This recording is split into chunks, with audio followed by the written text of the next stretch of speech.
मित्रांनो, आपल्या आजच्या या नवीन आणि भावनिक गोष्टीत तुम्हा सर्वांचं मनापासून स्वागत आहे। पण गोष्ट सुरू करण्याआधी तुम्ही आमचा हा व्हिडिओ कुठून बघत आहात हे आम्हाला कमेंट करून नक्की सांगा। आणि हो, व्हिडिओला लाईक करा आणि चॅनलला सबस्क्राईब करायला अजिबात विसरू नका। माझं नाव सुमन। मी एका अनाथाश्रमात राहत होते, कारण मला माझेच या जगात परक करून सोडून गेले होते। मी अनाथाश्रमाबद्दल खूप ऐकलं होतं। लोकांना असं वाटतं की तिथे अशा मुलांची खूप काळजी घेतली जाते ज्यांना आईवडील नसतात। त्यांना चांगलं शिक्षण दिलं जातं। ती मुलं तिथे खूप आनंदात असतात।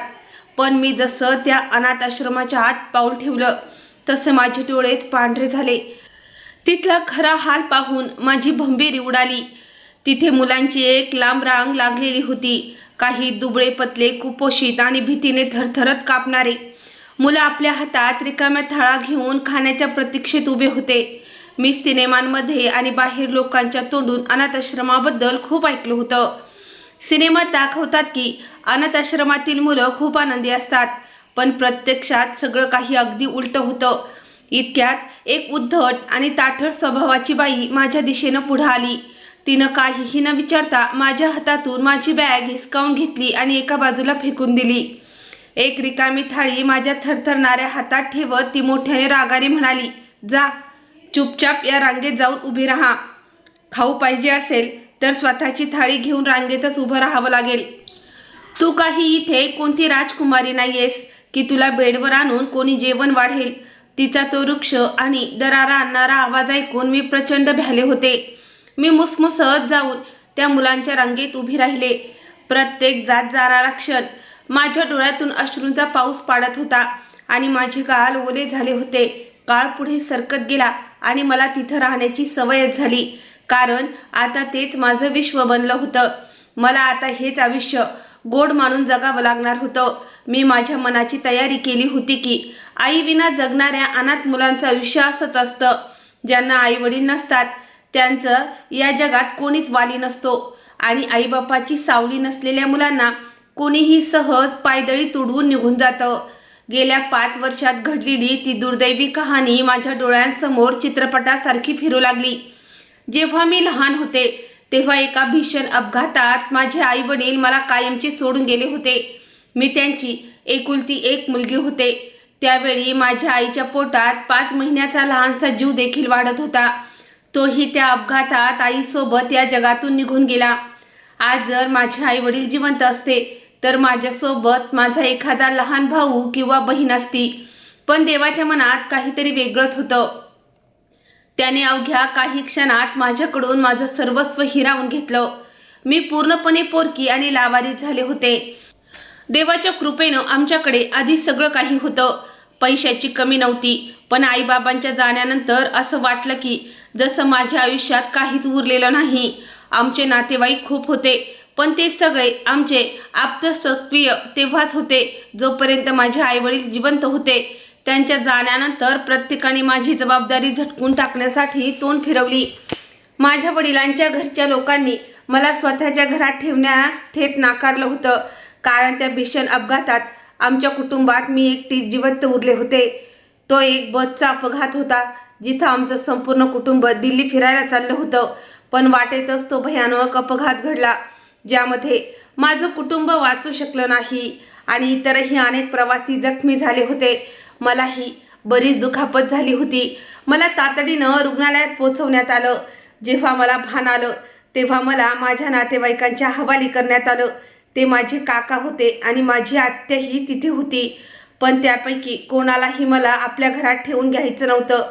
त्या लोकांना ठाऊक होतं की माझे मामा मामी देखील आहेत, म्हणून त्यांनी मला माझ्या मामाच्या घरी पाठवून दिलं। मामांनीही माझी जबाबदारी नको होती, कारण मामीने त्यांना आधी स्पष्ट नकार दिला होता, पण काका आणि आत्या यांनी जबरदस्ती मला माझ्या मामाच्या सुपूर्द केलं आणि बस तेव्हापासून मी त्या लोकांसाठी एक ओझं बनले होते। मामा माझ्यावर खूप प्रेम करायचे, कारण मी त्यांच्या बहिणीची एकुलती एक लेक होते, पण मामीला माझं त्यांच्या घरात राहणं डोळ्यात खुपत होतं।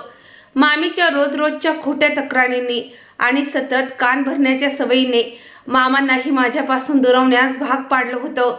मामीच्या खोट्या बोलण्यामुळे मामा माझ्यावर विनाकारण डाफरू लागायचे. मी कधीच कोणती चूक करत नव्हते. उलट मामा आणि मामीचं प्रत्येक सांगणं ऐकायचे. मामीचा मोठा मुलगा आणि त्यांची लहान मुलगी दीपिका ही लबाड आणि उद्धट होती. मामी कायम माझ्यावर हा चाळ घ्यायची की मी तिच्या लाडक्या मुलीला मारते, पण असं काहीच नव्हतं. उलट मलाच त्या दीपिकाची खूप भीती वाटायची. ती हुबेहूब तिच्या आईवर गेली होती. खोटं बोलणं हा जणू तिच्या डाव्या हाताचा खेळ होता. ती माझ्यापेक्षा पूर्ण 3 वर्षांनी लहान होती, पण अशी खोटं बोलायची जणू ती खूप मोठी आणि समजूतदार वयस्कर बाईच असावी. खरं तर ती स्वतः लाकडी छडी घेऊन मला विनाकारण मारायची. तिला पुरती जाणीव होती की तिची आई माझ्यावर तिरस्कार करते, त्यामुळे तीही माझ्याशी तसंच वागायची. मला तिच्यासोबत खेळावंसं वाटायचं, पण ती नेहमी रागावून म्हणायची, तू घाण आहेस, तू वाईट आहेस, मला तुझा तिरस्कार वाटतो. कधी मी स्वतःचा बचाव करण्यासाठी तिचा हात धरलाच तर ती टाहो फोडून मोठ्याने रडायला लागली. तिचं रडणं ऐकून मामी धावत यायची आणि माझ्यावर ओरडत म्हणायची, तू माझ्या मुलीला त्रास देतेस का? नक्कीच तूच काहीतरी केलंस, नाहीतर ती अशी रडणार नाही. मी स्वतःच्या बचावासाठी सांगायचे, नाही मामी, मी काहीच केलं नाही, उलट तीच मला मारत होती. यावर मामी वैतागून म्हणायची, बरं मारलं तर काय झालं? लहान मुलगी आहे ती, तिने तुला थोडंफार मारलं तर तू सहन करून घेत जा. तिला का रडवलंस? माझ्या त्या लहान वयात आणि पेलवणार नाही एवढी घरातली सारी कामे आता मलाच करावी लागत होती, कारण मामीने तसा नियमच केला होता. ती नेहमी मला घालून पाडून बोलत असे. आता आमच्या घरात राहिलीस ना तर घरची सगळी कामे तुलाच करावी लागतील. फुकटात इथे मी तुला पोसणार नाही. आधी तुझी आई इथे आली की काही दिवस राहून निघून जायची, पण आता तुला इथून न्यायला जगात कोणीच उरलेलं नाही. अशा बोचऱ्या शब्दांच्या आणि टोमण्यांचा मला दिवस रात्र सामना करावा लागत होता. मी निमूटपणे सगळी कामं करायचे, पण कधी कधी थकव्याने जीव नकोसा झाला आणि मी काम करायला नकार दिला तर शिक्षेच्या रूपात मला अन्नाचा एक घासही दिला जात नसे. मामी दरडावून सांगायची, जोपर्यंत घरचं सगळं काम होत नाही तोपर्यंत तुला जेवण मिळणार नाही.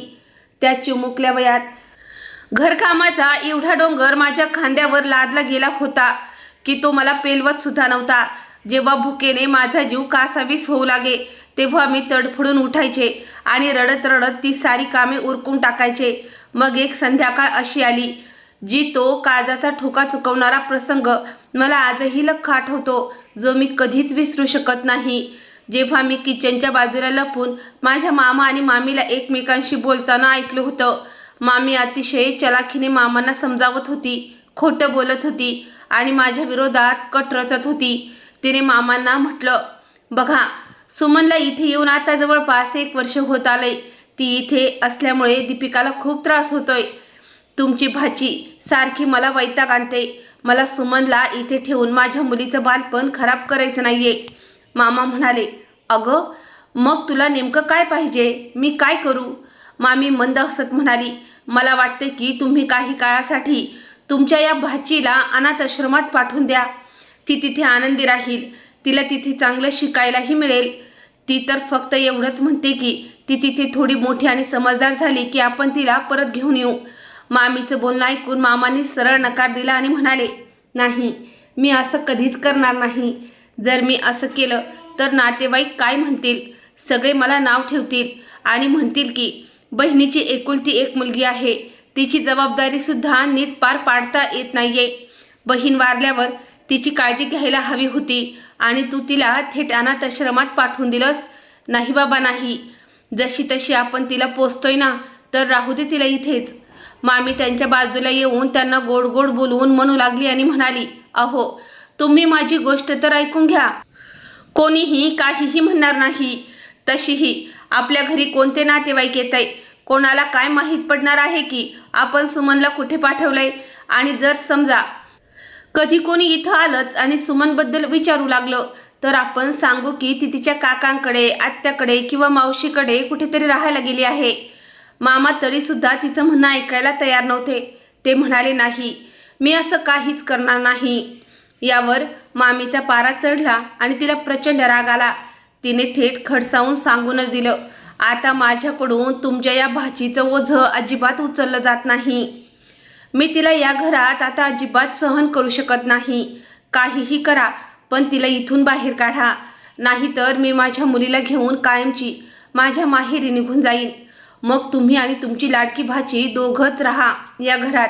मामीची ती धमकी ऐकून मामा खूप घाबरले होते. माझ्या आईवडिलांच्या मृत्यूनंतर लगेचच त्या दोघांनी माझ्या आईबाबांच्या सर्व वस्तूंवर आपला ताबा मिळवला होता. मामीची आधीपासूनच माझ्या आईवर जळजळ आणि तिरस्कार होता. त्यांच्या अचानक जाण्याने तिला आतून कुठेतरी एक वेगळाच आनंद झाला होता. कारण जेव्हा आम्ही लोक मामाच्या घरी यायचो तेव्हा आमची सेवा करायला तिला कधीच आवडायचं नाही आणि तिला नेहमी असंच वाटायचं की आम्ही त्यांच्या घरी कधीच येऊ नये. अनाथ आश्रमाच्या त्या रांगेत उभं राहून हे सगळं भूतकाळातील कटू प्रसंग आठवून माझं मन विदीर्ण होत होतं आणि मला माझं ते जुने घर खूप तीव्रतेनं आठवत होतं, जिथे एकेकाळी माझ्या आईवडिलांच्या प्रेमाची सावली होती. इकडे आणताना मी मामांसमोर हात जोडले होते, रडून त्यांच्याकडे विनंती केली होती की त्यांनी मला एकदा माझ्या जुन्या घरी न्यावं, जेणेकरून मी माझं ते घर पाहू शकेन, जुन्या आठवणींना उजाळा देऊ शकेन आणि माझ्या आईवडिलांचा सुवास अनुभवू शकेन. पण त्यांनी अत्यंत निर्दयीपणे मला सांगितलं होतं की आता वेळ नाहीये, कधीतरी नंतर नेईन आणि शेवटी सरळ मला या ओसाड ठिकाणी आणून सोडून दिलं. जर मामांनी तसं केलं असतं तर मामीने दिलेली धमकी तिने नक्कीच खरी केली असती. मामा तसेही आपल्या बायकोला खूप घाबरायचे. शेवटी जेव्हा माझं खाणं खाण्याची वेळ आली तेव्हा ड्युटीवर असलेल्या त्या बाईने माझ्या प्लेटमध्ये एक कोरडी चोळामोळ झालेली रोटी आणि थोडीशी पानावणी डाळ वाढून दिली. मी पाहिलं की सगळेच मुलं जमिनीवर बसून अत्यंत निराशेत ते जेवण खात होते. मी पण एका कोपऱ्यात जाऊन बसले होते, पण मनात दाटलेलं दुःख आणि भीतीमुळे तो अन्नाचा घास माझ्या गळ्याखाली उतरतच नव्हता. जेवण संपल्यानंतर मला माझी झोपण्याची जागा दाखवण्यात आली. तिथे मी माझी बॅग ठेवली आणि घाबरलेल्या नजरेनं इकडं तिकडं पाहू लागले. काही मुलं आपापल्या धुंदीत खेळत होती, तर काही माझ्यासारखीच भिंतीला पाठ टेकवून मुसमुसत बसली होती. त्या अनाथाश्रमाच्या उदास आणि शून्य वातावरणात माझी ओळख प्रियंका नावाच्या एका मुलीशी झाली. ती वयानं माझ्यापेक्षा बरीच मोठी आणि समजूतदार वाटत होती. ती माझ्याजवळ येऊन बसली आणि अत्यंत आपुलकीनं म्हणाली, तू एवढी उदास का आहेस? तू माझी मैत्रीण होशील का? मी अतिशय निराश होत मान हलवून हो म्हटलं, कारण तिथे मी नवीन होते आणि स्वतःला अगदी एकाकी समजत होते. मला खरोखरच एका मैत्रिणीची गरज होती, त्यामुळे मी तिची हात मिळवणी स्वीकारली. प्रियंकाने मला सांगितलं की तिच्या आईचा मृत्यू झाला होता. त्यानंतर तिच्या वडिलांनी दुसरं लग्न केलं आणि त्या सावत्राईनं तिला या अनाथाश्रमात फेकून दिलं. पण प्रियंकाचा चेहरा तेव्हा आनंदाने चकाकला जेव्हा तिनं अभिमानानं सांगितलं की तिचे वडील तिला भेटायला आवर्जून येतात आणि तिच्यासाठी खेळणी, कपडे आणि बरंच काही छान छान सामान घेऊन येतात. त्यामुळे ती नेहमी त्यांची वाट पाहत असते. तिचे बाबा तिला तिथून घरी नेण्यासाठी धडपडत होते, पण ते आपल्या दुसऱ्या बायकोच्या दबावाखाली पूर्णपणे हतबल होते. मी तिच्या त्या खिलणाऱ्या चेहऱ्याकडे अगदी हसऱ्या पण दुःखी नजरेनं पाहत होते आणि मनातल्या मनात विचार करत होते की किमान तिचे बाबा जिवंत तर आहेत आणि तिच्यावर प्रेम तरी करतात. पण माझं तर या जगात आता कोणीच उरलं नाही. मला भेटायला कोण येणार? जे माझे आपले होते ते तर स्वतः मला इथे सोडून गेले आहेत, जेणेकरून मी कधीच त्यांच्या आयुष्यात परत जाऊ नये. दुसऱ्या दिवशी सकाळी सर्व मुलांना अगदी पहाटेच उठवण्यात आलं आणि अनाथ आश्रमाच्या साफसफाईचं काम सुरू झालं. त्या लहान लहान मुलांकडूनही त्यांच्या क्षमतेपेक्षा जास्त काम करून घेतलं जात होतं. मीही इतर मुलांसोबत साफसफाईमध्ये मदत करत होते. तिथली वॉर्डन अतिशय कडक आणि निर्दयी बाई होती, जी लहान चुकीवर किंवा आळस केल्यावरही मुलांना जोरात थप्पड मारत असे. अशा प्रकारे घुटमळत गुदमरत माझा पहिला आठवडा तिथे कसा तरी निघून गेला आणि दरम्यानच्या काळात प्रियंकाशी माझी घट्ट मैत्री झाली. प्रियंका खूपच चांगली मुलगी होती. तिच्याशी गप्पा मारायला मला खूप आवडायचं. एक दिवस आम्ही दोघी अनाथ आश्रमाच्या आतल्या एका छोट्याशा पार्कमध्ये उभं राहून बोलत होतो. मेन गेटवर उभा असलेला चौकीदार बराच वेळेपासून आमच्याकडे एकटक पाहत होता. मग तो आमच्या जवळ आला आणि प्रियंकाला म्हणाला, इकडे ये, माझी एक गोष्ट ऐक. प्रियंकाने तिथूनच त्याला घटसावून उत्तर दिलं, अंकल, तुम्हाला जे काही सांगायचं आहे ते तिथूनच सांगा, मी तिकडे येणार नाही. तो चौकीदार रागवला आणि म्हणाला, तुला अक्कल नाही का? जेव्हा सांगितलं इकडे ये तर सरळ ये ना इकडे. प्रियंका मला म्हणाली, तू 2 मिनिटं इथेच थांब, मी त्याच्याकडे जाऊन काय म्हणतोय ते ऐकून येते.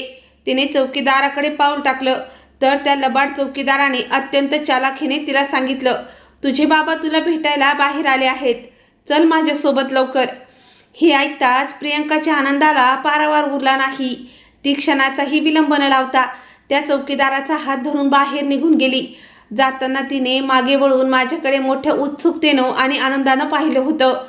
तिला पाहताना माझ्याही मनात एक हुरहुर दाटून आली. काश माझेही बाबा जिवंत असते तर तेही मला भेटायला आले असते. प्रियंका निघून गेली आणि मी एकटीच त्या पार्कमध्ये बसून तिची बराच वेळ वाट पाहत राहिले, पण ती परत आलीच नाही. मी सुरुवातीला असा विचार केला की कदाचित ती आपल्या बाबांसोबत गप्पा मारण्यात मग्न असेल, पण जेव्हा अर्ध्या तासाहून अधिक वेळ निघून गेला आणि मी पाहिलं की तो चौकीदार एकटाच बाहेर येऊन आपल्या खुर्चीवर बसला आहे आणि सारखा घाबरून इकडे तिकडे पाहत आहे, तेव्हा माझ्या मनात एक अनामिक भीती दाटून आली. नजरेला काहीतरी काळबेरं असल्याचा भास झाला. मी घाबरत एका घनदाट झाडाच्या मागं लपले आणि त्या चौकीदाराच्या प्रत्येक हालचालीवर लक्ष ठेवू लागले, पण प्रियंकाचा दूर दूरपर्यंत कुठेही पत्ता नव्हता. माझा जीव घाबराघुबरा झाला आणि मी थरथरत थेट माझ्या खोलीत येऊन बसले. खोलीत आल्यावरही मी बऱ्याच वेळेपर्यंत प्रियंकाच्या परतण्याची वाट पाहत होते. तितक्यात दुपारच्या जेवणाची वेळ झाली आणि ती जाचक वार्डन सर्व मुलांना रांगेत उभं करायला तिथे आली. मी छातीवर दगड ठेवून हिम्मत केली आणि तिला विचारलं, मॅडम, प्रियंकाचे बाबा तिला भेटायला आले होते का? ती त्यांच्यासोबत त्यांच्या घरी निघून गेली का? माझं हे बोलणं ऐकून वॉर्डनने माझ्याकडे अत्यंत आश्चर्याने पाहिलं आणि विचारलं, तिचे वडील? तिच्या वडिलांना इथे यायला कधी वेळ मिळाला आणि ते इथं कधी आले होते? वॉर्डनच्या चेहऱ्याचा रंग क्षणात बदलला. तिने मला तिथेच थांबायला सांगून मुलांची रांग लावली आणि ती भरभर चालत निघून गेली. काही वेळातच अनाथाश्रमात एकच खळबळ उडाली आणि वॉर्डन घाबरलेल्या अवस्थेत धावत आली. तिने माझा हात घट्ट पकडला आणि मला जिन्यावरून वर नेत थेट मोठ्या ऑफिसमध्ये घेऊन गेली. तिथे तो चौकीदार आधीच मान खाली घालून बसला होता आणि एक वयस्कर बाई समोरच्या खुर्चीवर बसल्या होत्या. मला पाहताच त्यांनी अत्यंत प्रेमानं विचारलं, बाळा, सांग सांग बघू, तू प्रियंकाला कुठं जाताना पाहिलं होतंस? मी न अडखळा थेट त्या चौकीदाराकडे बोट दाखवलं आणि म्हणाले, याच अंकलने प्रियंकाला असं सांगितलं होतं की तुझे बाबा बाहेर आले आहेत आणि तुझी वाट पाहत आहेत. त्यानंतर ती त्यांच्यासोबत गेली होती. हे ऐकताच तो चौकीदार संतापाने लाल पिवळा झाला आणि ओरडून म्हणाला, ए पोरी, खोटं बोलायला लाज नाही वाटत? त्याने मोठ्या मॅडमशी नजर मिळवून लगेच बनावट आव्हानात सांगितलं, मॅडम, ही मुलगी सर्रास खोटं बोलते. तिला कोणीतरी असं शिकवून पाठवलंय.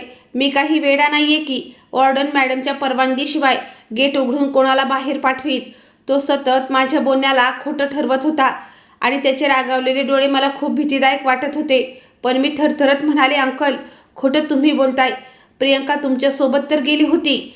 त्यानंतर त्या मोठ्या मॅडमने मला प्रेमानं जवळ बसावलं आणि 2 सुरक्षा रक्षक व वॉर्डनला सोबत घेऊन मला त्या जागेवर नेण्यास सांगितलं जिथे तो चौकीदार प्रियंकाला घेऊन गेला होता. मी त्यांना अनाथाश्रमाच्या मागच्या बाजूला असलेल्या त्या जुन्या अंधाऱ्या आणि पछाडलेल्या कबाडखान्यासारख्या खोलीकडे घेऊन गेले आणि सांगितलं की मी प्रियंकाला याच खोलीच्या जाताना पाहिलं होतं. मी त्यांना सांगितलं की आज सकाळी साधारण 10:30च्या सुमारास हे अंकल तिला बोलावून घेऊन गेले होते. हे ऐकताच त्या चौकीदाराच्या चेहऱ्याचा रंग पूर्णपणे उडून गेला. तो वारंवार सारखा पुटपुटत होता की ही मुलगी धादांत खोटं बोलते. पण मॅडमच्या हुकमानुसार जेव्हा 2 धिंडगस्त सुरक्षारक्षकांनी तिथला जुना टाकाऊ सामान आणि लाखंडाचे भारी तख्खे बाजूला सारले, तेव्हा अचानक माझ्या नजरे एका कोपऱ्यात पडलेल्या प्रियंकाच्या चपलेवर गेली. मी जोरात किंचाळले, तिथे बघा, ती प्रियंकाची चप्पल आहे. जेव्हा तिला बाहेर ओढून काढण्यात आलं तेव्हा ती पूर्णपणे बेशुद्ध होती आणि तिचे कपडे रक्ताने थारोळा झाले होते. त्या भयंकर आणि अंगावर काटा आणणाऱ्या दृश्याने माझ्या त्या कोवळ्या मनावर असा काही आघात केला की मी थरथर कापू लागले. पोलिसांनी आणि स्टाफने तात्काळ त्या नराधम चौकीदाराला आवळून धरलं आणि प्रियंकाला तातडीनं रुग्णालयात हलवलं.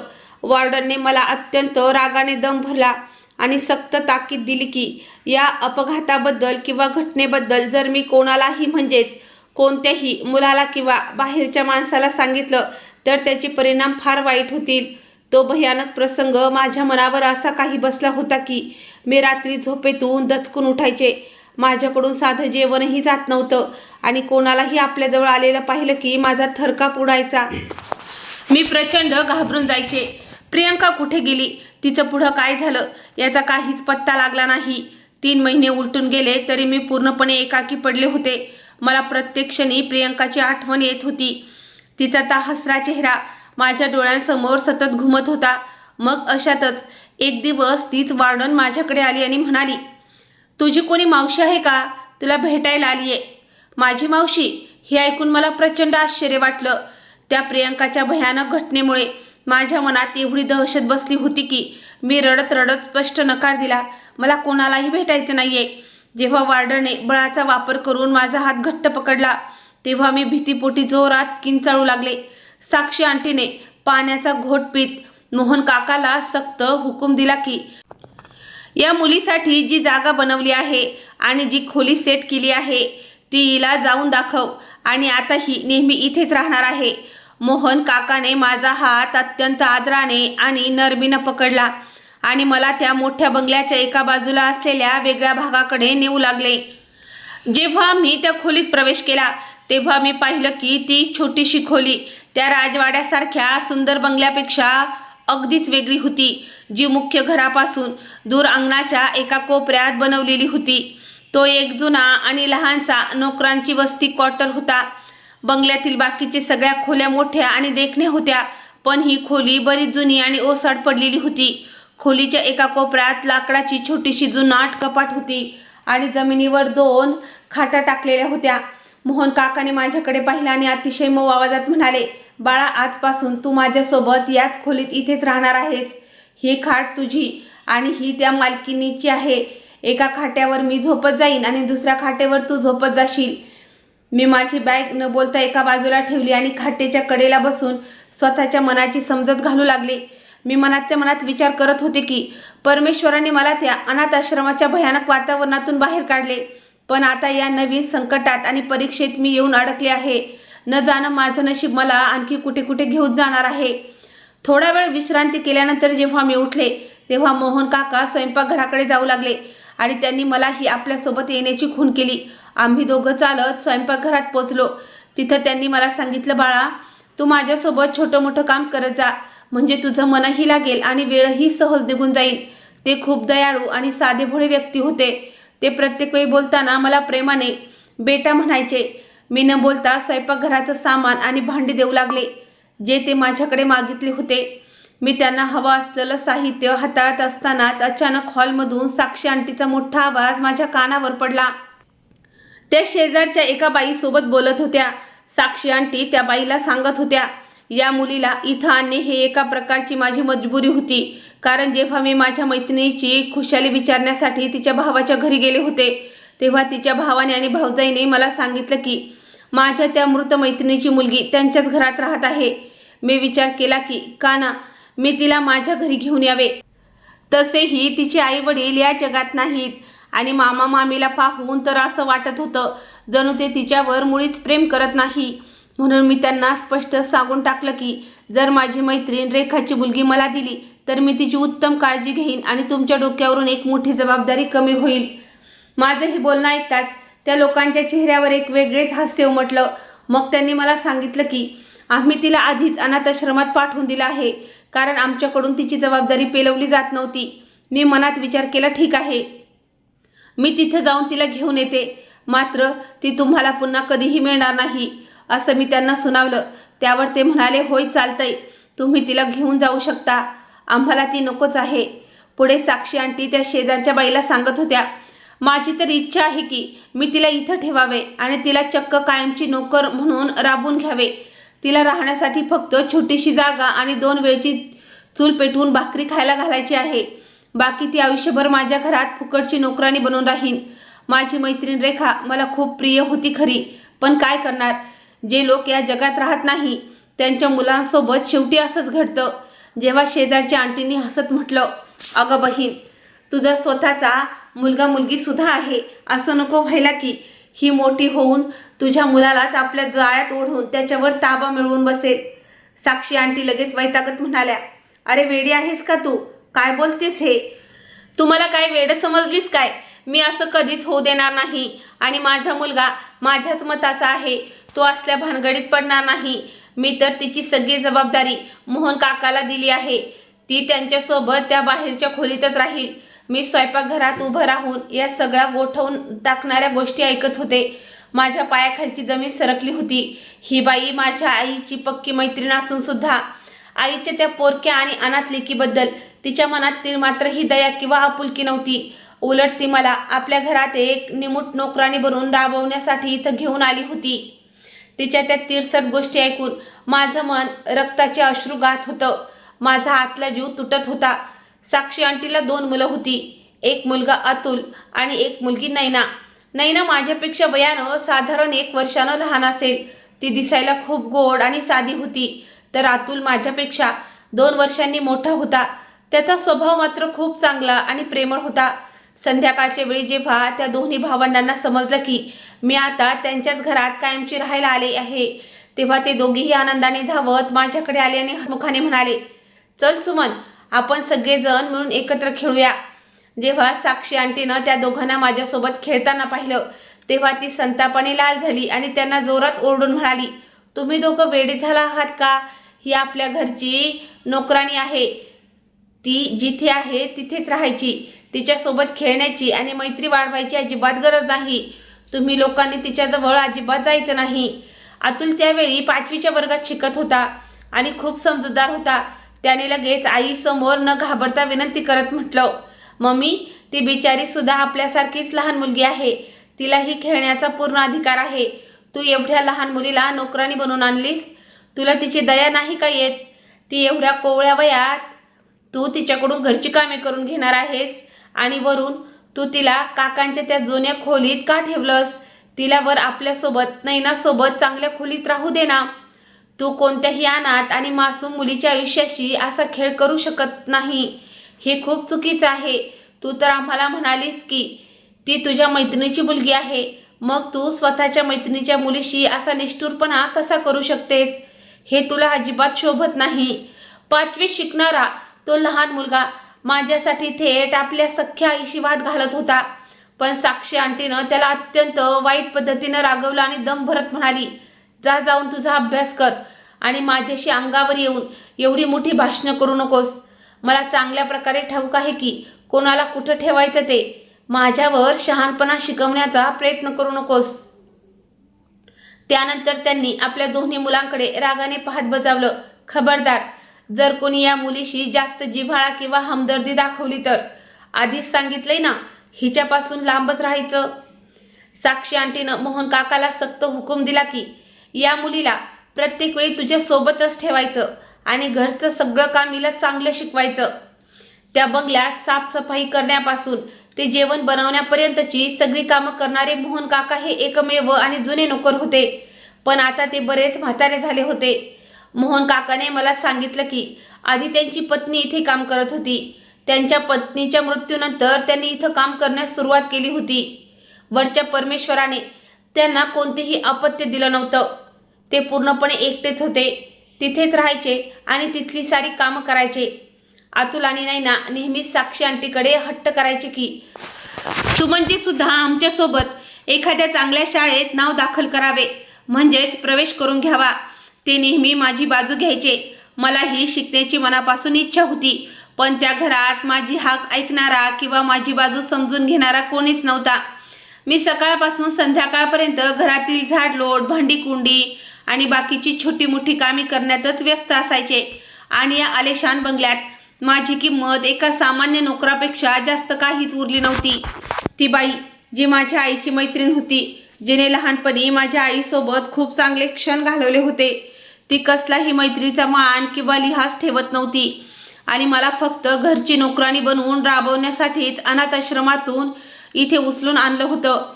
जेव्हा कधी घरात एखादा मोठा पाहुणा किंवा नातेवाईक यायचा तेव्हा मला काम करण्यापासून तात्काळ थांबवलं जात असे. मला चांगले स्वच्छ कपडे घालायला लावून हॉलमध्ये टीव्ही समोर शांत बसवून दिलं जात असे.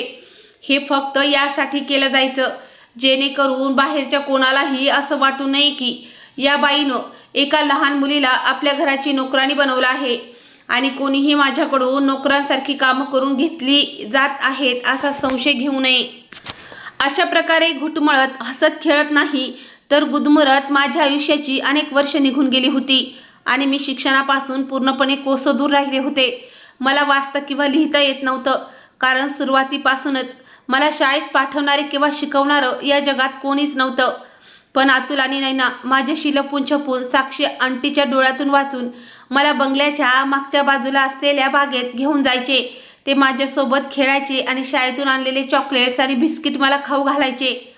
जेव्हा कधी साक्षी आंटीला या गोष्टीची कुणकुण लागायची की त्यांची मुले माझ्यासाठी काहीतरी खाऊ घेऊन आले आहेत तेव्हा ती त्या दोघांना खूप ओरडायची.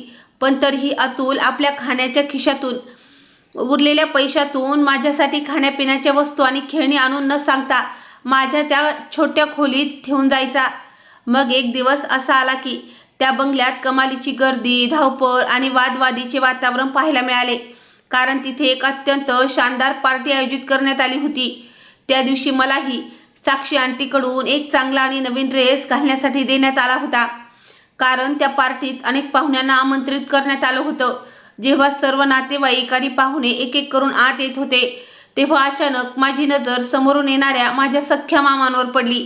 त्यांना पाहताच माझ्या दुःखाने भरलेल्या आणि खसलेल्या मनामध्ये एक अनामिक आनंद आणि आपल्या माणसाला पाहिल्यावर मिळणाऱ्या आपुलकीची एक वेगळीच लाट उसळली. शेवटी ते कसेही असले तरी माझे आपले होते. माझ्या आईचे सख्खे भाऊ होते आणि माझे स्वतःचे नातेवाईक होते. मी धावत त्यांच्याकडे गेले तर त्यांनी हसत मुखाने माझ्या डोक्यावर प्रेमाने हात ठेवला. हे पाहताच माझ्या डोळ्यातून धारा वाहू लागल्या, अश्रू ओघळले. मी त्यांना विचारलं, मामा तुम्ही इथे कसे?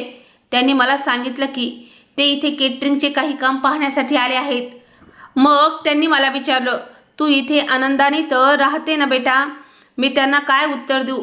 आधी त्यांनी मला अनाथ आश्रमात पाठवलं होतं आणि नंतर तिथून मला या घरात पाठवून दिलं होतं आणि आता तेच निष्पाप चेहरा करून मला विचारत होते की मी इथे आनंदाने राहते का? मी त्यांना कोणतेही उत्तर दिलं नाही, फक्त हलकंच ओठांवर हसले. या घरात येऊन मला तब्बल 3 वर्ष झाली होती. माझ्या मामांसोबत बऱ्याच गोष्टीवर चर्चा झाली. मी त्यांना मामी आणि दीपिकाबद्दल विचारले. काही वेळानंतर मला समजलं की ही पार्टी या खुशीत ठेवली आहे की अतुलला उच्च शिक्षणासाठी त्याचे आईवडील परदेशात पाठवत आहेत. पार्टीत सर्व पाहुणे जेवण करत होते आणि आज साक्षी आंटीची मजबुरी होती की ती माझ्याशी सगळ्यांसमोर घरच्या सदस्यासारखी वागत होती. ती इतरांना हेच दाखवत होती की ती किती दयाळू आहे, गरिबांची किती मदत करते. तिने लोकांना हेच सांगितलं होतं की तिने एका मासूम मुलीला अनाथ आश्रमातून दत्तक घेऊन आपल्या घरी ठेवलं आहे आणि ती तिची चांगली काळजी घेत आहे. पण कोणाला माहीत नव्हतं की ती मला फक्त नोकरानी बनवून राबवून घेत आहे. मी एक छानसा ड्रेस घातला होता, केसांची सुंदर रचना केली होती. जेव्हा मी आरशात स्वतःला पाहिलं तेव्हा मला पहिल्यांदा जाणवलं की मी किती सुंदर दिसत आहे. मी आणि नैना एकत्र हॉलमध्ये उभं होतो. तेवढ्याच साक्षी आंटीच्या एका श्रीमंत नातेवाईकाच्या महिलाने माझ्याकडे बोट दाखवत विचारलं, ही तुमची मुलगी आहे का? साक्षी आंटीने पटकन नैनाकडे इशारा करत सांगितलं, नाही, माझी मुलगी ती आहे, ती दुसरी. ती महिला हसत म्हणाली, बरं, पण ही पहिली मुलगी जास्त गोड आणि सुंदर दिसते. साक्षी आंटीच्या मनात या बोलण्यामुळे भयंकर राग आणि जळजळ निर्माण झाली. पण पाहुण्यांसमोर ती नाईलाजाने शांत राहिली. त्या दिवसानंतर जशी तशी मी मोठी होत गेले आणि माझ्या अंगात तरुणपणाचे रूप खुलू लागले. तसे त्या घरात येणारा प्रत्येक पाहुणा माझ्या सौंदर्याची आणि माझ्या साधेपणाची स्तुती केल्याशिवाय राहत नसे. एक दिवस तर साक्षी आंटीचा राग नियंत्रणाबाहेर गेला. तिने मला अत्यंत रागावलेल्या नजरेनं पाहिलं आणि संतापात म्हणाली, तू नेहमी नटण्यात आणि स्वतःला सजवण्यात व्यस्त असतेस का? मी पुन्हा कधीही तुला अशा प्रकारची हेअरस्टाईल किंवा चेहऱ्यावर मेकअप करताना पाहता कामा नये. घरात राहतेस तर साध्या पद्धतीने राहत जा. असं नटण्याची काहीच गरज नाही. तू नक्कीच माझ्या मुलीच्या वस्तू चोरी करून वापरत असशील. तुझी ही सवय आत्ता सुधारून टाक. किमान तुझ्या मृत आईवडिलांच्या इज्जतीची तरी लाज बाळग. मी तुला इथे फक्त तुझ्या आईमुळे सहन केलं आहे. जर मला तुझी कोणतीही चलाकी किंवा आगाऊपणा दिसला तर सगळ्यात आधी मी तुझे पाय मोडून टाकेन. मग माझ्याकडून कोणत्याही दयेची अपेक्षा करू नकोस. जेव्हाही कोणी घरात येतं तेव्हा तू अशी नटून थटून समोर येतेस जणू कोणी तुझा लग्नाचा प्रस्ताव घेऊन आलेला आहे.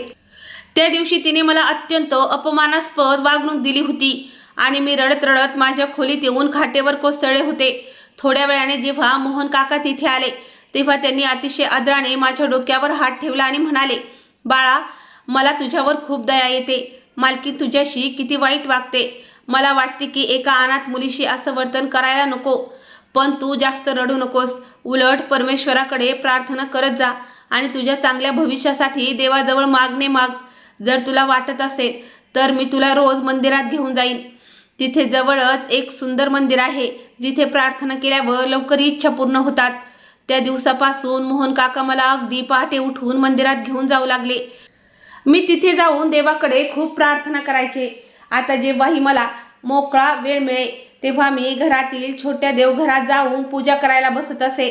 मी देवापुढे हात जोडून खूप सारी विनवणी करायची की फक्त एकच विचार करायची की माझी येणारी जिंदगी आता सुधारून जावी. असाच काळ लोटत गेला आणि मी एका लहान मुलीपासून पूर्णपणे एका तरुणीमध्ये बदलत गेले. एक दिवस साक्षी आंटीची बहीण, जी अतुलच्या परदेशातून परतण्याच्या खुशीत आपल्या बहिणीकडे काही दिवस राहण्यासाठी आली होती, ती साक्षी आंटीसोबत बाहेरील सुंदर बागेत बसली होती. अतुल आपलं शिक्षण पूर्ण करून 2 दिवसानंतर परदेशातून आपल्या देशात परतत होता आणि संपूर्ण घरात साफसफाईची व भव्य तयारी सुरू होती. मी स्वयंपाकघरातून भांडे घेऊन जात होते. तेवढ्यात अचानक माझ्या कानावर साक्षी आंटीच्या बहिणीचा मोठा आवाज पडला. ती मोठ्याने हसत साक्षी आंटीला म्हणाली, साक्षी, तू या अनाथ मुलीला अजून किती दिवस आपल्यासोबत ठेवणार आहेस? किती दिवस हिची जबाबदारी स्वतःच्या गळ्यात अडकून ठेवण्याचा तुझा विचार आहे? कुठे असे ना हो की या फुकाटच्या नोकरानीला कायमचे तुझ्याच घरात सांभाळण्याची वेळ तुझ्यावर येईल. साक्षी आंटीनं अत्यंत आश्चर्याने विचारले, अगं, तुला नेमकं काय म्हणायचं आहे? त्यावर तिची बहीण उपरोधाने म्हणाली, ही मुलगी जशी सुंदर आहे तशी तिच्या सौंदर्यात वय वाढल्याप्रमाणे आणखी भर पडत चालली आहे. जर अतुलने परत आल्यावर हिच्यावर एक नजर टाकली आणि असं म्हटलं की मी याच मुलीशी लग्न करेन तर साक्षी, तू खूप वाईट अडकशील. तुला या नोकरानीलाच आपल्या घराची सून बनवावं लागेल. मी भिंतीच्या आडोशाला उभं राहून या सगळ्या गोष्टी ऐकत होते आणि माझे श्वास गळ्यातच अडकले होते. साक्षी आंटी घाबरत म्हणाली, अगं बाई, याबद्दल तर मी विचारच केला नव्हता. तू सांग, जर तुझ्या ओळखीत एखादा गरीब, सरळ किंवा साधा मुलगा असेल तर मला सांग, जेणेकरून मी ह्या लवकरच दुसऱ्याच्या घरी पाठवून हिची पाठवणी करेल. आता अतुल एकदा घरी येऊ दे. मी सगळ्यात पहिलं हेच काम करेल. त्या भयानक आणि धक्कादायक गोष्टी ऐकून माझ्या पायाखालची जमीन सरकली. मी न बोलता तिथून पळाले आणि माझ्या त्या छोट्या खोलीत येऊन बसले जिथे माझ्या डोळ्यातून अखंड अश्रू वाहत होते. त्या दिवशी मोहन काका आत आले. त्यांनी मला अशा प्रकारे उदासाने रडताना पाहिलं तर ते घाईघाईनं विचारू लागलं, काय झालं सुमन, तू का रडते आहेस? पुन्हा कोणी काही बोललं का? मी घाईघाईनं माझे डोळे पुसले आणि विषय बदलण्याचा प्रयत्न केला. पण यावेळी मोहन काकांनी मला हट्ट धरून विचारल्यामुळे मी ऐकलेली सगळी हकीकत त्यांना सांगून टाकली. मी साक्षी आंटी आणि त्यांच्या बहिणीमधील सगळी बोलणी ऐकली होती हे मी त्यांना सांगितलं. मोहन काकांनी मला धीर देत हसतमुखाने सांगितलं, तू या कसल्याही फालतू गोष्टीची काळजी करू नकोस मुली. तू खऱ्या मनाने त्या परमेश्वराकडे जी प्रार्थना केली आहे ती नक्की स्वीकारली जाईल. तू बघशीलच, ईश्वर तुझी नक्की मदत करेल आणि तुझ्यासाठी असा एखादा मार्ग निर्माण करेल ज्यामुळे तुझी ही आयुष्यभराची ओढाताण आणि संकटे दूर होऊन तुझं जीवन सुखाच्या वाटेवर येऊन पोहोचेल. खरंच बरोबर 2 दिवसानंतर अतुल आपलं शिक्षण पूर्ण करून आपल्या देशात परत आला. तो आधीपेक्षा जास्त देखणं आणि स्मार्ट दिसत होता, पण त्याच्या चेहऱ्यावर ती जुनी आपुलकी आणि साधेपणा अजूनही कायम होता जो त्याच्या बालपणी होता. मला पाहताच त्याचा चेहरा आनंदाने फुलून आला आणि त्याने पुढे येत अतिशय आनंदात मला म्हटलं, हॅलो सुमन. पण जसा त्याने माझ्याशी संवाद साधण्याचा प्रयत्न केला तशीच तिथून जवळ उभा असलेल्या साक्षी आंटीने रागाने लाल झालेली नजर माझ्यावर पडली आणि ती संतापात माझ्यावर ओरडली, लवकर किचनमध्ये जा आणि जेवणाचं बघ. तुझा इथे काय संबंध आहे? इथे काय करत आहेस तू? मी प्रचंड घाबरून तिथून झटपट निघून गेले. त्यानंतर तो सर्वांना परदेशातून आणलेल्या भेटवस्तू वाटू लागला आणि मी माझ्या खोलीच्या खिडकीतून हे सगळं शांतपणे पाहत राहिले. नैना आजही माझी खूप काळजी घ्यायची आणि अनेकदा माझी बाजू घेऊन तिच्या आईला खडे बोल सुनावून उत्तर द्यायची. ती नेहमी म्हणायची, मम्मी तू या बिचारीवर विनाकारण का रागवतेस? तिने तुझं काय वाईट केलंय? पण साक्षी आंटी उलट तिला दम भरत म्हणायची, मला शहाणपणा शिकवायची गरज नाही तुला, जा इथून. अतुलला येऊन अवघा एकच दिवस झाला होता. इतक्यात अचानक नैनासाठी एक खूप श्रीमंत आणि चांगल्या घरातून लग्नाचा प्रस्ताव आला आणि सकाळपासून घरात पाहुण्यांच्या स्वागताची जोरदार तयारी सुरू झाली. ते लोक प्रत्यक्षात फक्त नैनाला पाहण्यासाठीच येत होते. मी माझ्या खोलीत उदास बसले होते तेव्हा नैना आनंदाने नाचत माझ्या खोलीत आली आणि म्हणाली, सुमन आज मला बघण्यासाठी पाहुणे येणार आहे. तू पटकन माझ्यासोबत माझ्या खोलीत चल, जेणेकरून आपण दोघी मिळून कोणता ड्रेस घालायचा ते ठरवू शकू. तिने मला एवढ्या आपुलकीने आणि आदराने बोलवलं होतं की मी तिला नाही म्हणू शकले नाही आणि तिच्यासोबत गेले. आम्ही खोलीत कपडे पसंतच करत होतो. तेवढ्यात अतुलने दारातून डोकावून पाहिलं आणि मला तिथे पाहून तो सरळ आत आला. त्याने अत्यंत नरमीनं मला विचारलं, कशी आहेस सुमन? त्याच्या त्या प्रेमळ विचारण्यावर मी केवळ एका साध्या आणि लाजिरवाण्या हसण्यानं उत्तर दिलं. तो मला प्रेमाने म्हणाला, मी तुझ्यासाठी सुद्धा एक विशेष भेटवस्तू आणली आहे सुमन, पण मम्मीच्या धास्तीमुळे मी तुला ती सगळ्यांसमोर देऊ शकलो नाही. तू इथेच थांब, मी घेऊन येतो. थोड्या वेळानंतर तो हातामध्ये एक पाकिट घेऊन आला आणि तो माझ्या हातात देत म्हणाला, हे शांतपणे तुझ्या खोलीत घेऊन जा. मम्मीला याबद्दल अजिबात कळता कामा नये. नैनाने तिथे प्रसंगावधान राखून पटकन तिचे जुने झालेले काही कपडे आणि सूट त्या पाकिटावर ठेवून दिलं, जेणेकरून जर साक्षी आंटीने पाहिलंच तर तिला असं समजावं की नैनाचे जुने कपडे मला वापरायला दिले आहेत. मी ते पाकिट जपून आणि थरथरत्या हाताने घेऊन माझ्या खोलीत परतले. जेव्हा मी ते उघडून पाहिलं तेव्हा माझे डोळे उस्पारले आणि आश्चर्यचकित झाले. त्यामध्ये एका महागड्या ब्रँडेड चेहऱ्याची क्रीम आणि एक स्मार्टफोन होता. मी माझ्या आयुष्यात कधीही मोबाईल फोन वापरला नव्हता, त्यामुळे भीतीपोटी मी तो पटकन कपड्याच्या खाली लपवून ठेवला. मला अशी धास्ती वाटत होती की जर साक्षी आंटीला याबद्दल समजलं तर ती माझा जीव घ्यायला मागे पुढे पाहणार नाही. मी विचार केला की या विषयावर मी एकदा मोहन काकाशी बोलून त्यांचा सल्ला घ्यावा. जेव्हा मोहन काका कामातून खोलीत आले तेव्हा मी त्यांना तो फोन आणि सर्व काही भेटवस्तू दाखवल्या. ते मला आश्चर्यचकित होऊन पाहू लागले आणि अत्यंत गांभीर्याने म्हणाले, जर मालकिनीला याबद्दल कळले तर त्या तुझ्या चारित्र्यावर विनाकारण डाग लावून तुला अशा संकटात अडकवतील जे तुझ्याकडून सहनही होणार नाही. हा मोबाईल चुपचाप जाऊन अतुलला परत देऊन टाक. तुला तो वापरताच येत नाही तर तुझ्याकडे ठेवण्यात काहीच अर्थ नाही.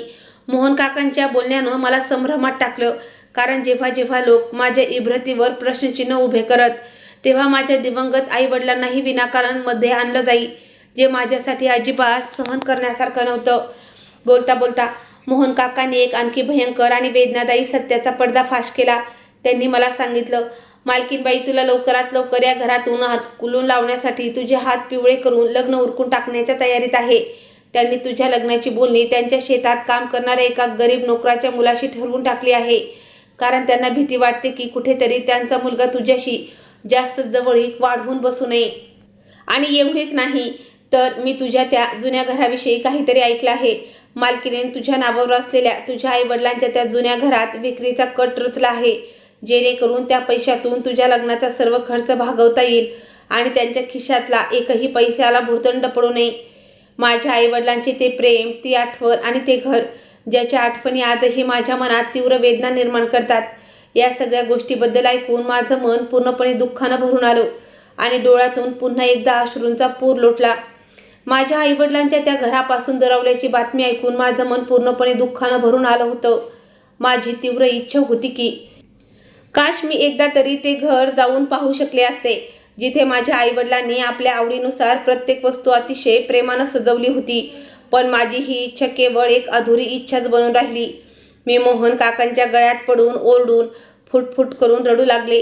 त्याचवेळी अतुल मोहन काकाला बोलवण्यासाठी आमच्या खोलीत आला आणि मला अशा प्रकारे ढसढसा रडताना हुंदके देताना पाहून ती तिथेच उभा राहिला. त्याने मला वारंवार रडण्याचं कारण विचारलं. तेव्हा मी माझ्या अश्रूंना आटोक्यात आणत फक्त एवढंच सांगितलं की मला माझ्या आईवडिलांची खूप आठवण येत आहे. त्याच्या पुढच्या सकाळी साक्षी आंटीनं मला नैनाचे एक जुने वापरलेले सूट आणून दिले आणि अत्यंत रुक्ष आवाजात बजावलं, आज संध्याकाळी तुझं लग्न आहे. निमूटपणे आणि शांतपणे तयार होऊन जा. नैना तुला तयार करायला येईल. मी या घरात एका साध्या नोकराणीपेक्षा वेगळी कोणतीही हास्य ठेवत नव्हते अशावेळी त्यांच्या जुलमी आणि एकतर्फी निर्णयावर मी कोणताही आक्षेप कसा घेऊ शकले असते. मी नाईलाजाने मान खाली घातली. मी देवघरात गेले. देवापुढे हात जोडले आणि ढसढसा रडत परमेश्वराकडे प्रार्थना करू लागले की देवा, आता माझ्याकडून हा त्रास सहन होत नाहीये. मला विनाकारण कसल्या मोठ्या संकटात ढकललं जात आहे. मी ज्या लोकांकडे जात आहे ते माझ्याशी कसा व्यवहार करतील कोण जाणे. रडता रडता मला कधी डोळा लागला हे मला समजलं नाही. जेव्हा माझा डोळा उघडला तेव्हा मोहन काकांनी मला त्या खोलीत जाऊन झोपण्यास सांगितलं. मी रडत रडत मोहन काकांचे दोन्ही हात घट्ट धरून त्यांना विनंती करत म्हणाले, उद्या माझी पाठवणी तुम्हीच करा काका. मी तुम्हालाच माझे वडील मानते, कारण तुम्ही मला नेहमी वडिलांसारखी माया दिली आहे. माझ्या या अत्यंत मन हिलावून टाकणाऱ्या बोलण्यावर मोहन काकांच्या डोळ्यातून अश्रू वाहू लागले. त्यांनी मला जवळ ओढवून मिठी मारली आणि माझे सांत्वन करत म्हणाले, मुली, तू सुद्धा माझ्या मुलीसारखीच आहेस. जर माझी एखादी मुलगी असती तर ती अगदी हुबेहूब तुझ्यासारखी असती. मी तुझ्या चांगल्या भविष्यासाठी आणि नशिबासाठी दिवसरात्र देवाला प्रार्थना करेन. दुसऱ्या दिवशी सकाळी साधारण 9 वाजण्याच्या सुमारास नैना माझ्या खोलीत आली आणि मला स्वतःच्या खोलीत घेऊन तयार करू लागली. जरी ते कपडे नैनाचे वापरते होते तरीही जेव्हा मी ते परिधान केले आणि आरशात स्वतःकडे पाहिले तेव्हा ते कपडे मला अतिशय मौल्यवान आणि सुंदर दिसत होते. नैनाने हसत मुखाने म्हटले, सुमन, तू कुठल्याही मेकअप शिवाय खूप गोड आणि सुंदर दिसतेस. तुझा नवरा बघ तुझा दिवाना होईल. त्या क्षणी अतुलने दार उघडून आत डोकावलं. त्याची नजर जेव्हा माझ्यावर पडली तेव्हा त्याचे पाय तिथेच थबकले. त्याने काही सेकंद अगदी मला निरखून पाहिलं आणि नंतर तो शांतपणे निघून गेला. अर्ध्या तासानंतर मोहन काका धावत तिथं आले आणि म्हणाले, पाहुणे आले आहेत, चला बाहेर या. नैनाने माझा हात पकडला आणि मला हॉलमध्ये घेऊन आली. पण जशी माझी नजर गुरुजींजवळ बसलेल्या नवरदेवावर पडली तशी माझ्या पायाखालची जमीनच सरकली. कारण तो कोणताही तरुण मुलगा नव्हता, तर एक प्रौढ आणि वयोवृद्ध माणूस होता. लग्नाचे विधी सुरू होणारच होते. तेवढ्यात अचानक अतुल वादळासारखा त्या खोलीत घुसला. त्याने ओरडत सांगितलं, थांबा पंडितजी, तुम्ही उठा आणि आपल्या घरी जा. हा माणूस आधीपासून विवाहित आहे. त्यानंतर त्याने तिथल्या त्या नोकराचा कॉलर पकडला आणि त्याला रागाने संतापून विचारले, तुला थोडीही लाज वाटली नाही का? तुझ्या आधीपासून लग्न झालेल्या मुलासाठी एवढ्या लहान वयाच्या अनाथ मुलीचा लग्नाचा प्रस्ताव आणायला?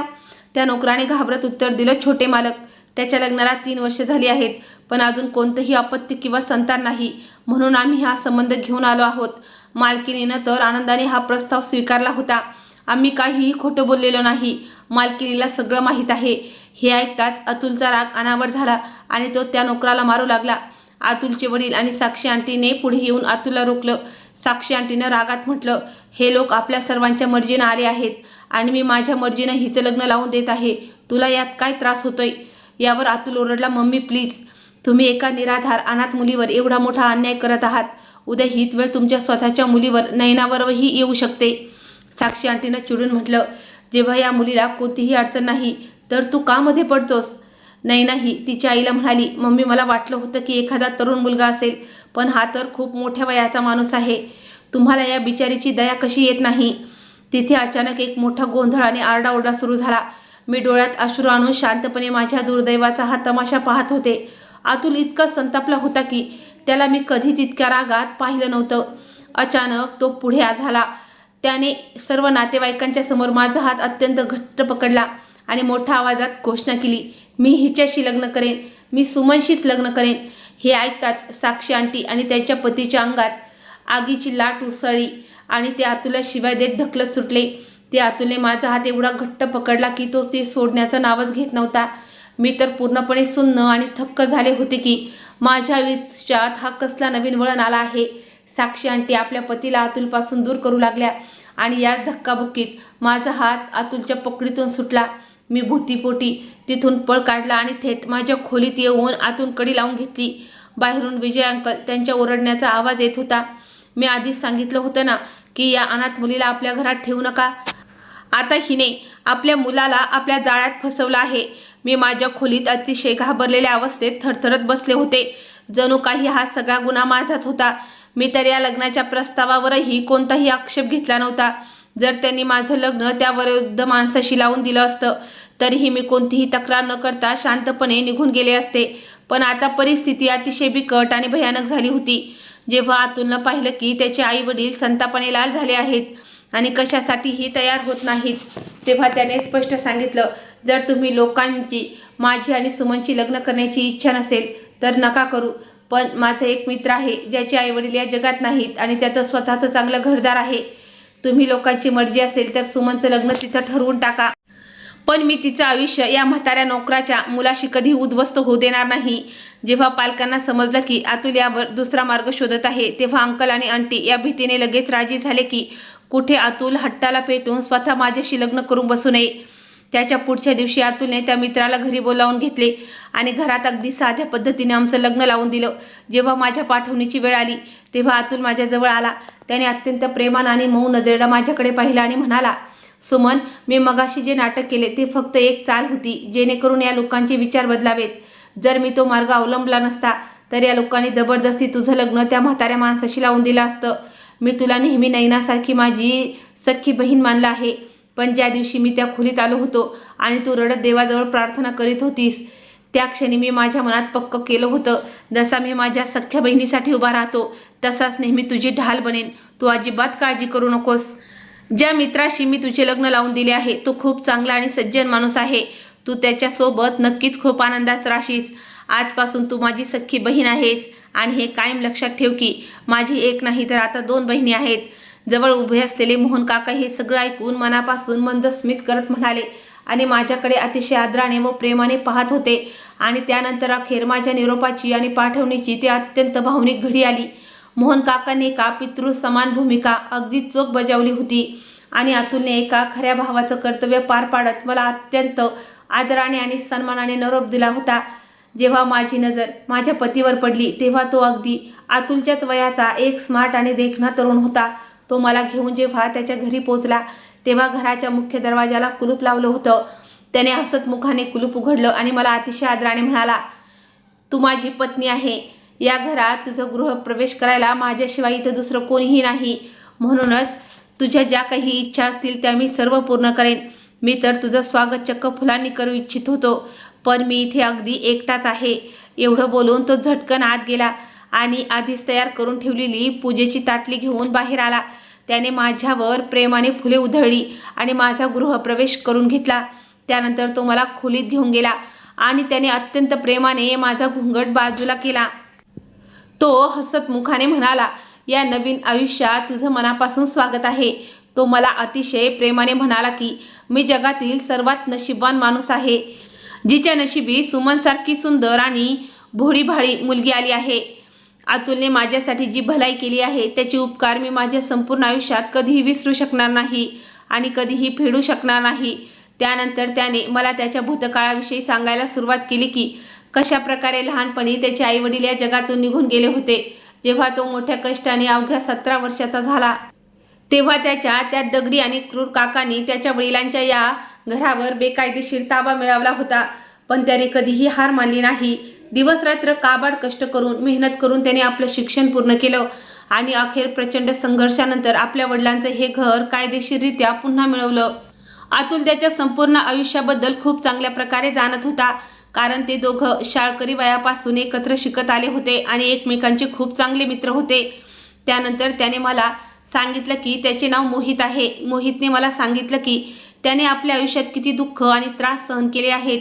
सोबतच त्याने हेही सांगितलं की अतुलने मला तुझ्या पावित्र्याबद्दल, तुझ्या निरागसतेबद्दल आणि तुझ्या वाटेला आलेल्या दुःखांबद्दल सर्व काही अगदी खरं खरं सांगून टाकलं आहे की तू किती गुणी आणि भोळी मुलगी आहेस. त्यानंतर मोहितने माझे दोन्ही हात आपल्या हातामध्ये घट्ट पकडले आणि अत्यंत गांभीर्याने व विश्वासाने म्हणाला, सुमन, मी तुला वचन देतो की या आयुष्यात तुला कधीही दुःखी होऊ देणार नाही, कधीही रडू देणार नाही. भूतकाळात तू जेवढे अश्रू ढाळले आहे तेवढे ढाळेस, पण आजपासून पुढे तुझ्या डोळ्यात कधीही पाण्याचा एकही थेंब येणार नाही. त्याच्या त्या प्रेमळ आणि आश्वासक बोलण्याने माझ्या दुःखी चेहऱ्यावर एक लहानशी समाधानी मुस्कान फुलून आली आणि मला पहिल्यांदाच तीव्रतेनं जाणीव झाली की आप्तांच्या आणि हक्कांच्या माणसाच्या प्रेमामुळे हे आयुष्य किती सुंदर आणि सुखाचे बनू शकते. लग्नानंतर माझी ही जिंदगी पूर्णपणे बदलून गेली. माझा पती माझी अतिशय काळजी घेतो, माझ्या प्रत्येक मताचा आणि आवडीनिवडीचा आदर करतो. जगातील सर्व सुख मला मिळवून देण्याचा तो आतोनात प्रयत्न करतो अतुल एका खऱ्या सख्या भावाप्रमाणे वारंवार आमच्या घरी येतो आणि माझी कुशल विचारपूस करतो. जरी साक्षी आंटी आणि त्यांच्या पतींनी माझ्याशी सर्व संबंध तोडून टाकले असले तरी मोहन काका मात्र एका खऱ्या बापासारखा न चुकता सतत माझ्या घरी येत असतात आणि त्यांना आपल्या समोर पाहिल्यावर एका मुलीला आपल्या वडिलांच्या आगमनाने जो परमोच्च खुशी मिळते, अगदी तीच अनुभूती मला मिळते. मी माझ्या या छोट्याशा संसाराला मोठ्या प्रेमाने आपुलकीनं सांभाळून घेतलं आहे. मोहित एक छोटीशी नोकरी करतात. आमच्याकडे खूप संपत्ती किंवा दौलत नाही, पण आमच्याकडे हक्काचं घर आहे, मनाचं अफाट सुकून आहे, निखळ प्रेम आहे आणि त्या परमेश्वराची असीम कृपा आहे. आणि आता लवकरच मी आईसुद्धा बनणार आहे. मित्रांनो, आशा करते की तुम्हाला आमची ही भावनिक कथा नक्कीच आवडली असेल. जर कथा आवडली असेल तर व्हिडिओला नक्की लाईक करा. चॅनलवर नवीन असाल तर सबस्क्राईब करा आणि हो, शेजारील नोटिफिकेशन बेल नक्की दाबा, जेणेकरून पुढील सर्व अपडेट सगळ्यात आधी तुमच्यापर्यंत पोहोचतील.